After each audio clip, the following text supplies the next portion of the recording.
cara trade guna support and resistance. Okay, so hari ni kita nak belajar pattern standard iaitu support and resistance.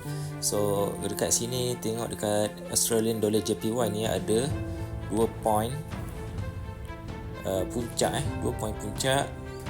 So sini adalah area resistance. Okay, so kalau kita panjangkan lagi line ni, kita boleh expect price tu akan buat pantulan di resistance sini.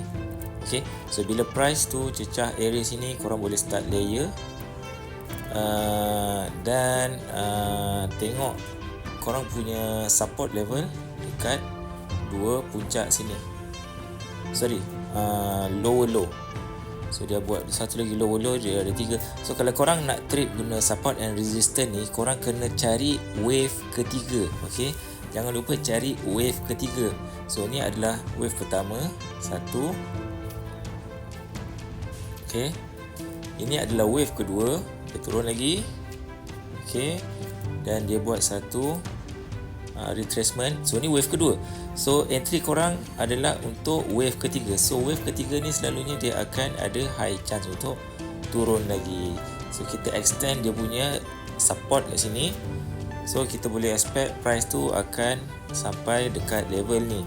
So bila korang nak set stop loss dan take profit, untuk stop loss pastikan korang set stop loss korang luar daripada zone, kalau boleh separuh daripada previous low, dengan target price entry korang. So boleh letak kat sini, kalau nak selamat letak dekat previous low, tapi kami suka letak bawah sikit daripada previous low.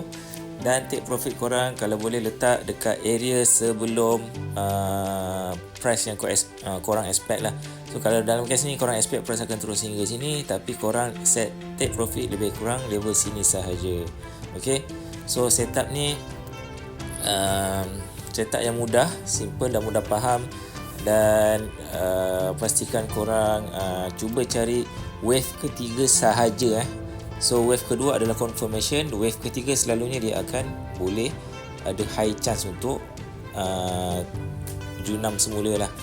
So korang boleh sell dekat situ. Kalau korang ada nak belajar lebih lanjut, boleh chat DM di IG, TikTok, Instagram, Telegram dan YouTube Prof Duit. Kami akan ajar korang for free.